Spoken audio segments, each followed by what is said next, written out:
Okay, we can start with the part 2 that is related to ecological hazard and give the floor to Dr. Paolo Lauriola to introduce the keynote. Good morning. Thank you for being here, even at noon, which is not easy. Anyway, I have the pleasure and the honor to introduce Peter van den Adel, who is a really famous expert in the field of environment and health. He worked a lot in many fields, many institutions, and now he is here on behalf of the ISDE, International Society Doctors for the Environment, and he has the president of this international organization. So, Peter, thank you for being here. I will meet you in a few hours today in the afternoon, and please go ahead. Thank you very much. Yeah, I'm sorry that I won't be able to join you there. I would have really loved to be back in Catania to see you all. I would like to share my screen and start my presentation. I want to talk about the vision that I have on One Health in relationship to environmental hazards and exposomics. I think it's important that we, let me see if I can move down to the next slide, that we are using and learn how we can use the exposome concept. And maybe I have to spend a few words on explaining exposome, where we are really looking at everything that human beings are exposed to, from both the physical, chemical, and the social domain, and from which we would like to know more by looking at big data, how we can support a healthier life and avoid all different kinds of diseases. So what we are doing in this exposome concept is really look from conception onwards to any internal physical and social factors through our lifestyle, behavior, environment. So exposome is really the measure of all exposures together and their relationship to health. And I think specifically that we are not really used to look at the total exposure from all things around us and what effect it has on the internal biological response to the external exposures. And what we also look like is that we have this exposome together with the genome, which we call together then the phenome. So that's where you have all the exposures on the left-hand side, could be anything, all the effects that compounds have on the genome or by hereditary changes, and that we look at all the different kinds of omics of things that change, and we would like to really make a better prediction in this omic field to assess our health risks. There are a lot of different new ways of looking at all these omics, and I won't go into detail. People have been talking about that before, but you can imagine that if you look at the numbers on the right-hand side, that the amount of data on an individual level and translating that to a population level, that it is an enormous amount of data. We're talking really about big data.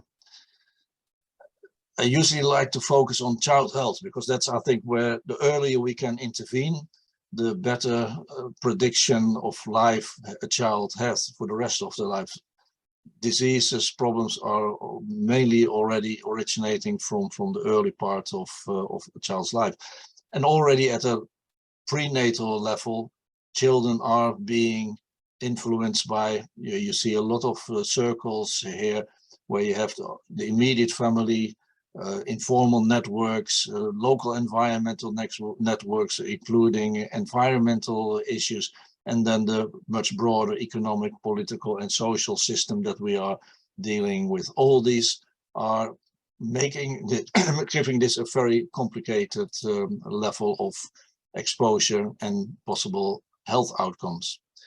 And this is another way from a previous exposome project where it visualizes the specific external environment of things that we are doing, what we are doing to ourselves, and then the general and external environment, which gives then all the changes in the omics, in the internal environment, and then leads to a health risk health impact assessment.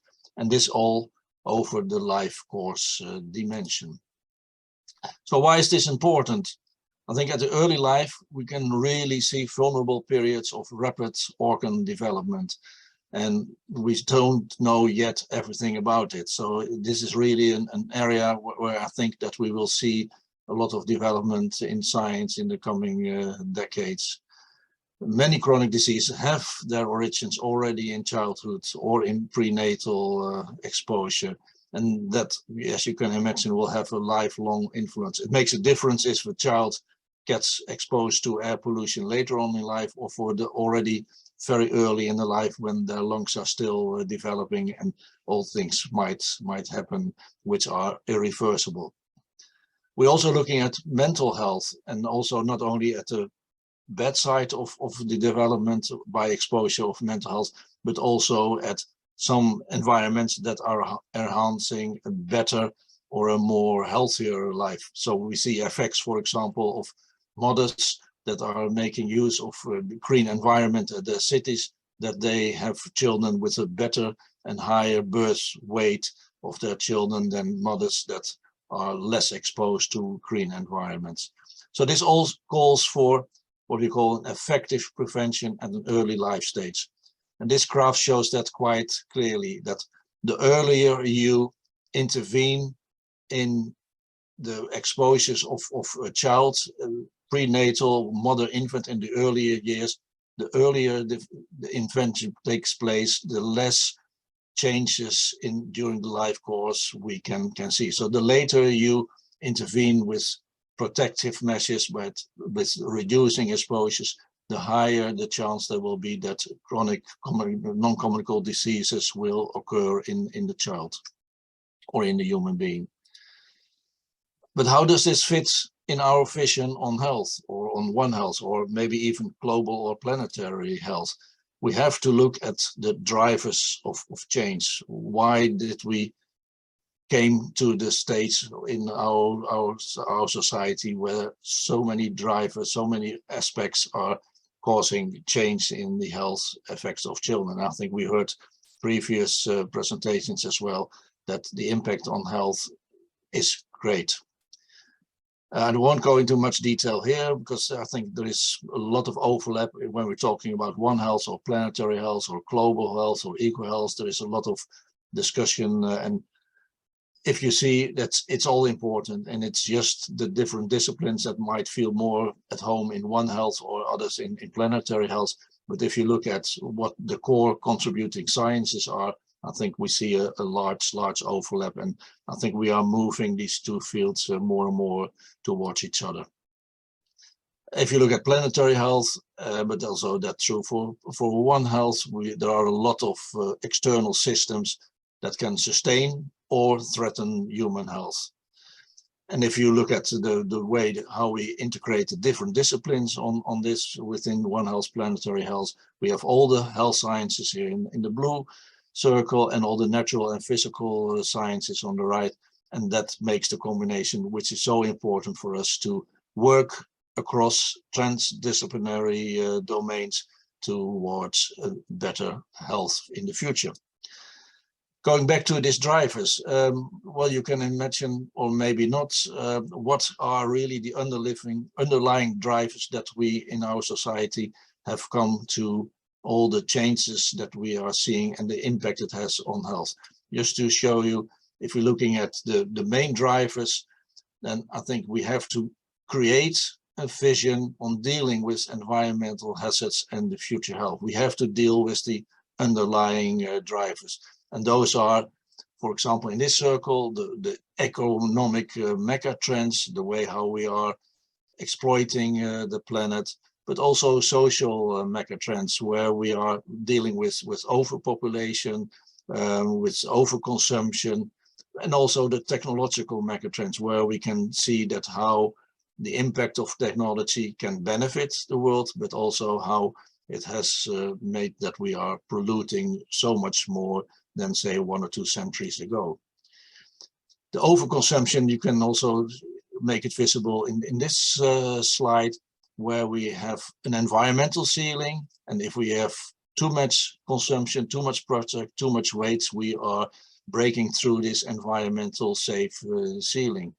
On the other side, if we have a look at the social foundation of society, and there is poverty and a need for certain products that can save our health, then we might end up in areas where we will see social and sustainability.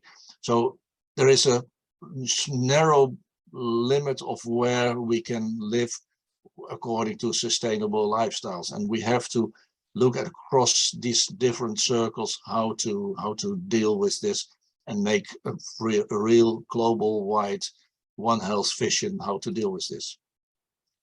So if you look at the ecological drivers, well, we have heard a lot of presentations also today and yesterday on these ecological drivers, and I think we really have to deal with the pressures that are harmful to the resources and to our human health and ecosystems, and that is both again on the social economic level, but also on the pollution level and on the destruction of our habitat and the biodiversity. And you can see that in this circle with all the interaction between the different ecological issues that we are facing. We have also to do with direct causes of health effects, and we know them all. We know water pollution, soil, etc. I won't go into detail there. Also here in this graph, we have to deal with the interaction of all these different environmental assets. And then we go to the mediating factors. The mediating factors, I think, are sometimes underestimated. The influence that they have on the size of health effects at an individual or a population level are really of a great concern. And then you almost get into the political arena, where we are talking about governance systems that deal or should deal with inequality, poverty, standard of living, access to health systems, the climate and environmental systems, where certain parts of the world will be so much damaged and harmed that also needs to be addressed as a mediating factor.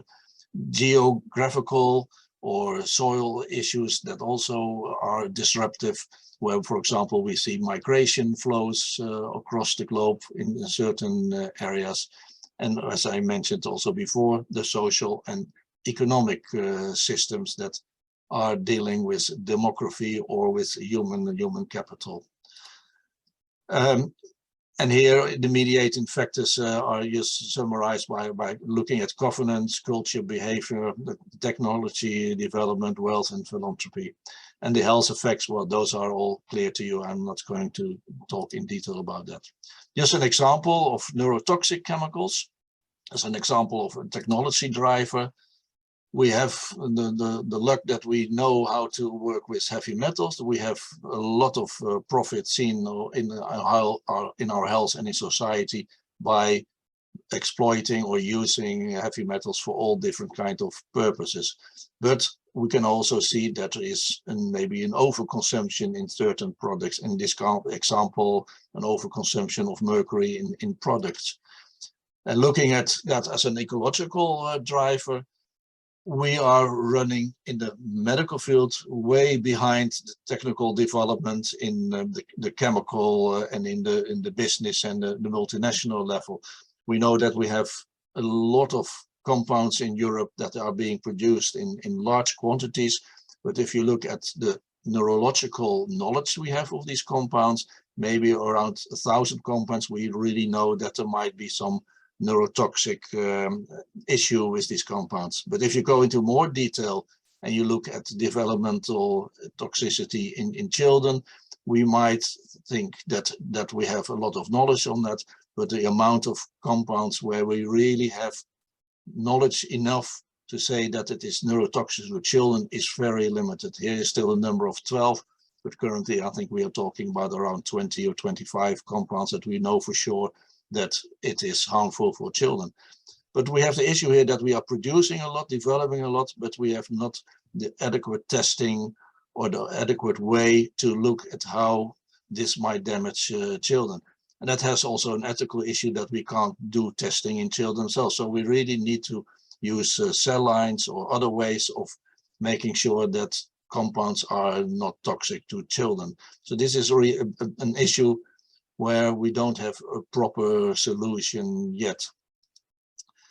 Well, just to show mercury how complicated it might be at cell level, that we can see all the knowledge that we have, but not able to translate this knowledge for other compounds that we have, maybe for metal mercury. And also looking at the proximate causes then of mercury. If you look at the mercury cycle in a lot of areas on the planet, in a lot of domains, we might find mercury, which also has influence on the ecosystem, but also for sure on our health. And then mercury comes at is one of the top chemicals of major health concerns with a lot of medical problems. And finally, we have to bring the stage of this whole complicated stage in One Health to create a vision of the whole social domain. And I just mentioned here a few aspects that are related to the social domain, from the built environment to healthcare access, education, and the whole social and economic context. So going back to exposome, if we can use exposome as a starting point, we should include the social domain in the data of research, and to link it to policy making, include a broad range of life course exposure, including prenatal exposures into research, include changes in worldview on health and economics, include a sense of obligation to take pro-environmental and pro-health actions, and include the willingness to change behavior. And that is at a personal level, an organizational level. But that's one of the biggest challenges. We all maybe acknowledge that climate change is an issue, that health problems are an issue, but to change our behavior at a personal level is something that is very difficult to make it happen at a voluntary level. So we have to take into our vision considerations also how to deal with change behavior on the planet. And by this, I would like to thank you for your attention, and I hope this might be inspirational for your work, and maybe also in your private life, to see how we can come to some common vision on One Health in relationship to the rest of the planet. Thank you very much.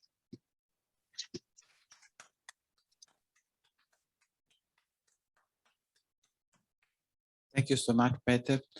And thank you for such a comprehensive and definitely effective presentation. And are there any questions or comments? Okay, so I think we can move ahead. I want to thank you, Peter. Thank you very much for your presence in our conference. You're welcome. And I have here your inspired presentation with very great interest. And you have remarked the main critical point for to reach the planetary One Health, and I hope that these critical issues can, in the few time, can be resolved, because we have less time to go to the One Health, to the planetary health. But you have talking about the loss of biodiversity, and I want to ask you if a loss of biodiversity, or there is a different biodiversity, a biodiversity that is not natural, not known.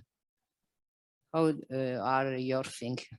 Yeah, no, I think that's one very important issue, the biodiversity loss. But even one step before the biodiversity loss is that we see a lot of changes in plants. There's an example of, for example, by climate change, that we see in plants a lesser amount of zinc in plants, which is a necessary mineral for our body, our health.